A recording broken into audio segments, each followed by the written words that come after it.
Hi everyone, it's Heidi from flutterbyheidi.co.uk. I'm Heidi Smith. I'm an independent Stampin' Up demonstrator based in the United Kingdom, and today I thought I'd share with you some new mixed with some old goodies. So a bit of this goes with that. So in the January to June catalogue, we've got this beautiful Hexagon Hive embossing folder, which is another one of these 3D embossing folder. Gives loads and loads of depth. And we've also got these fabulous beautiful shapes dies, and you can see here that includes 4 different hexagons, really useful for all sorts of occasions. We've also got some extra circle dies and this lovely one that not only cuts but also gives an embossed one. This lovely one here too, which is a kind of an overly one with some bits, some sort of embossed images in it, and then some extra tiny hexagons to go in.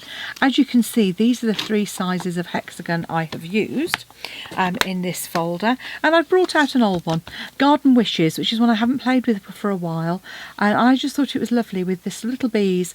You know, who doesn't love a bee with that lovely honeycomb background. So quite a straightforward card, but there's a couple of things I'm going to show you as I go through.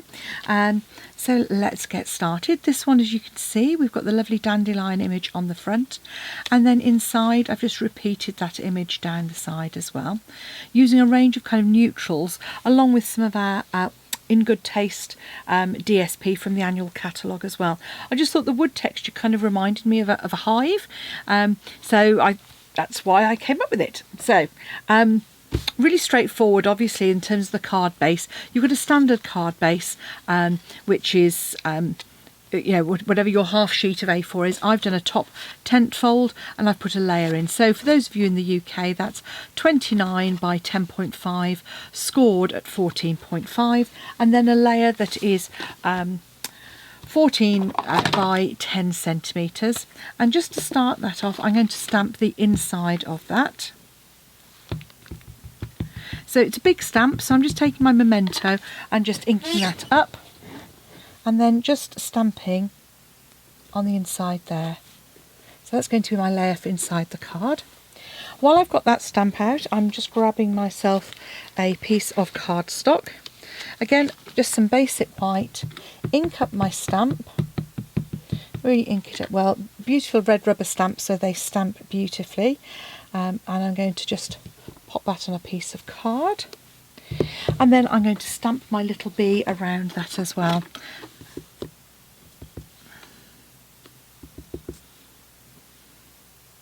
And I've already cut one out.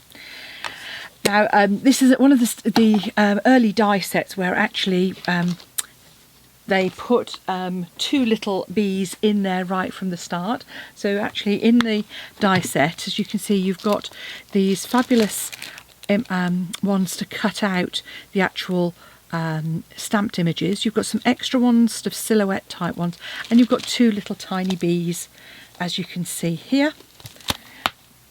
So we can, with a bit of tape, I'm just going to pop those and just have a look, make sure they're positioned, and I'm going to just die cut that out. I shall obviously also pop my large die as well, and you'll see again this one just hugs that image nicely. So just have a look and make sure it's sort of positioned. I use a couple of bits of tape. I find that easier, even though I have a magnetic base plate, just to help me keep things in place. And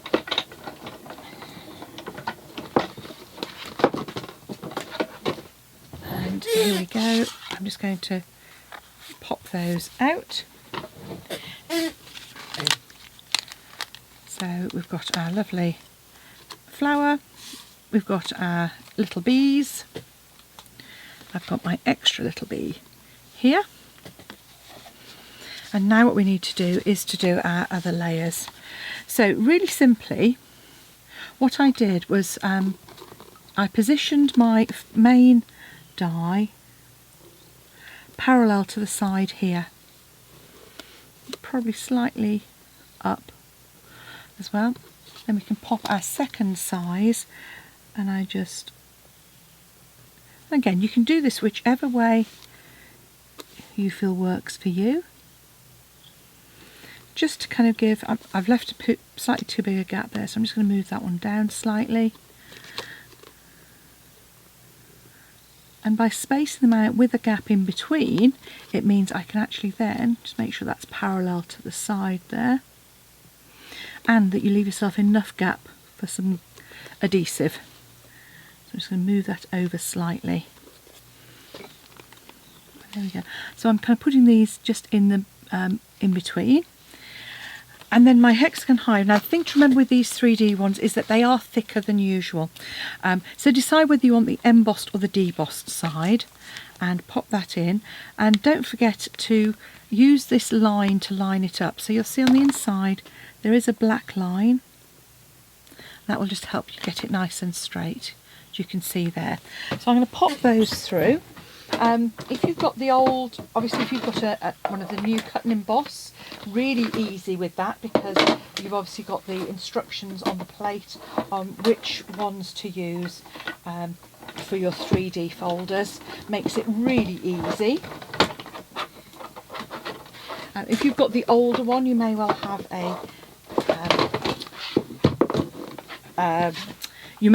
the blue plate, which will help you cut it as well. It'll help you emboss. And as I said, just roll that through. They will all go through in one, and you end up with your piece like this. So those, as you can see, just pop out really easily. Simple shapes, but those can be used for another project. I've got my layer here. So as I said, decide whether you want I liked the deboss side because I felt that looked like sort of a honeycomb, but I thought let's create it on the emboss side. No, I'm definitely going to use the deboss side because it does look more like a honeycomb. And what I'm going to do is add my adhesive around that outer edge, like so.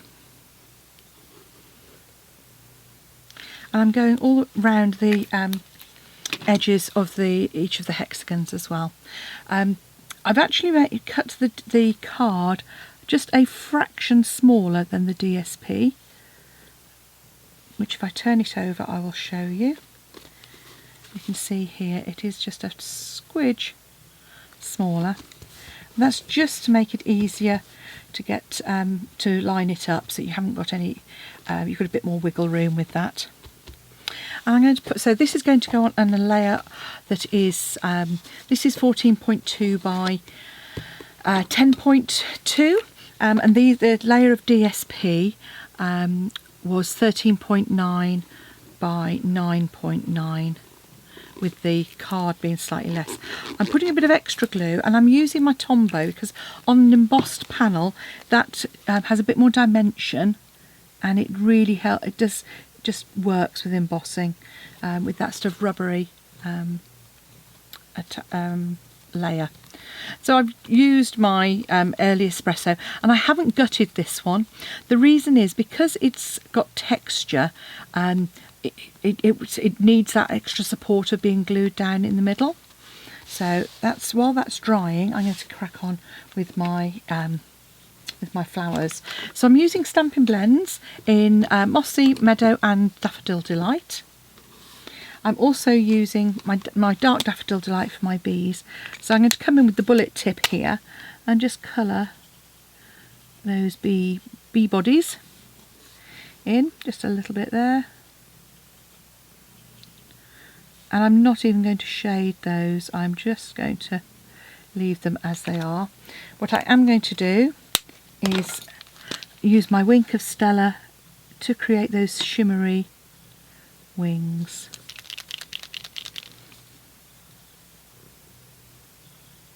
You can just see hopefully a little bit of shimmer. There we go. Like so. And always give it a good shake before you squeeze any more out to get it well mixed. Okay, so those little bees are going to pop up there to dry. And let's get on with my colouring. So I'm using my light Daffodil Delight, and I'm just colouring the whole of that flower.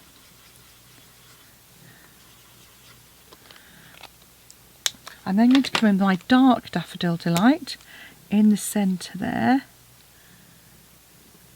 and not solid, but just adding a little bit of depth. And then I can come in again with my light and just blend that in. And then for these I'm really using the bullet tips more than anything. So I'm coming down the outer edge and adding the detail in first on these sort of sketchy leaves. So down where all the sort of veins to those leaves are. And did you know that daffodils are one of the only flowers with a rectangular petal? One of my mathematician friends told me that. So yeah, if you look at a daffodil flower, you will see that it's got that, say, hexagonal.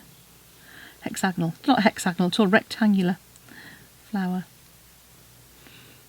So as you can see, I'm just adding bits of shade in to this.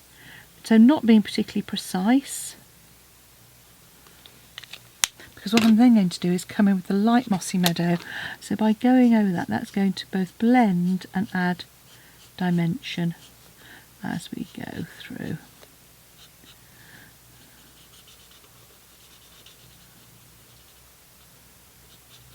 Now if you wanted to, you could obviously go around the outside of this image with something like Pool Party to ground it. But because I'm going on to a layer, I'm actually not going to do that. I'm going to leave it as it is to sort of frame it with a bit of white. You could possibly go in with a bit of soft sea foam actually on this, if I had it, which I don't. But I'm just coming in, say, with the bullet tip, and sort of giving it this sketchy feel.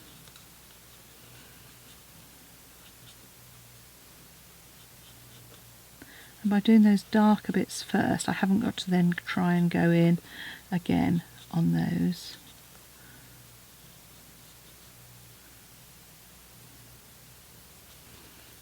Just go in a little.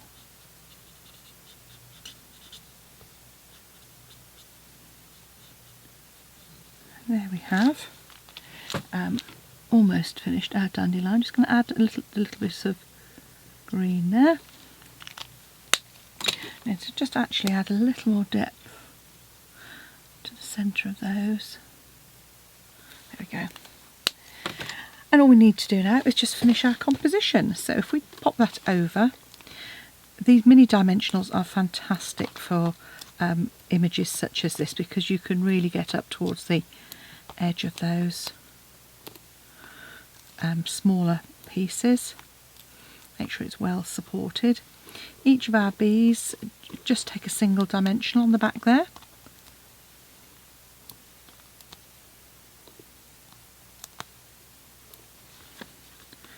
Just pop an extra one in there. So let's pop our panels on.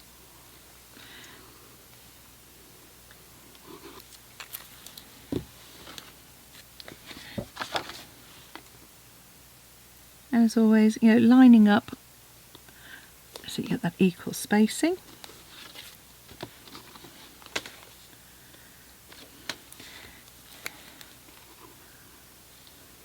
And a little bit of Elise around the outside, and a little in the middle.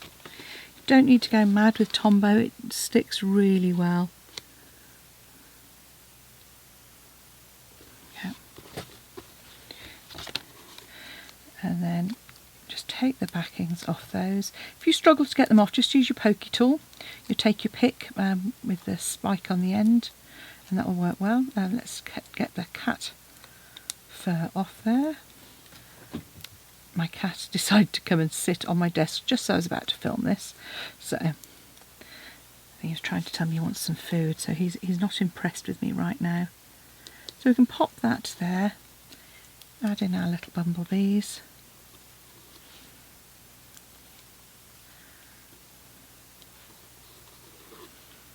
Then all we've got left to do is just add in our sentiment. So we just need to stamp that with actually using some early espresso for this. I'm just going to stamp it twice. In fact, I actually used a bit of my Sahara sand instead, because notice I decided the white it was just a little bit too kind of a bit too much of a contrast. It didn't quite feel right. So give that a quick waft. And all I've done is I've taken the first one and cut close to the wishing. And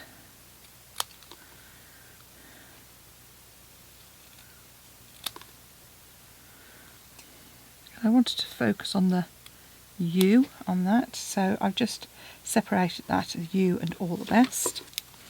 And then the wishing is quite simply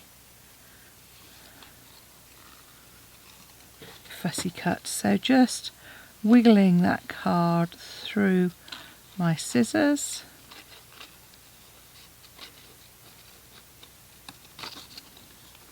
I'm going to just come up here and get rid of some of that excess. Makes it a little bit easier.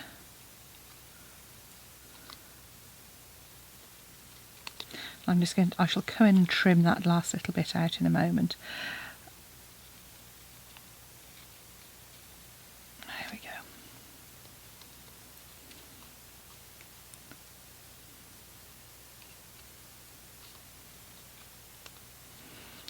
So, making a right dog's breakfast of that. Talking of which, I've got a new puppy. Those of you who follow me will see that we have Sirius in the house. He is adorable. He is a typical puppy, as you can imagine, into absolutely everything. We're just starting to go outside with him now, so life is starting to get a little bit easier for him, although he's really not sure about the big wide world at the moment. We've always had older dogs before when we've had a pup, so he's finding life a little different. Right, here we go. I'm wittering on.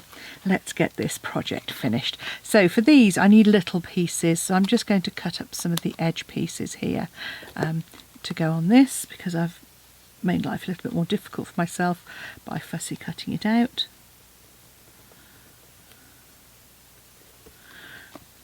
I need a little bit in there. There we go. And then these ones will take just a standard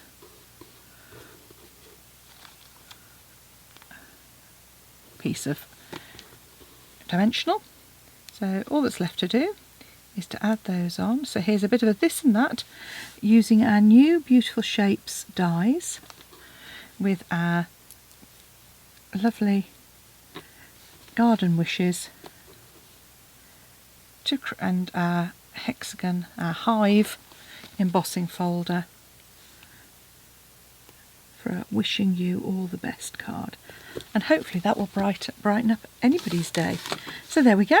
Thanks for watching. Come back and see me again soon. If you'd like to purchase any products, just pop along to my shop at heidismith.stampinup.net, or follow the links in the description bar or the images on my blog. Thanks for watching, everyone. Bye.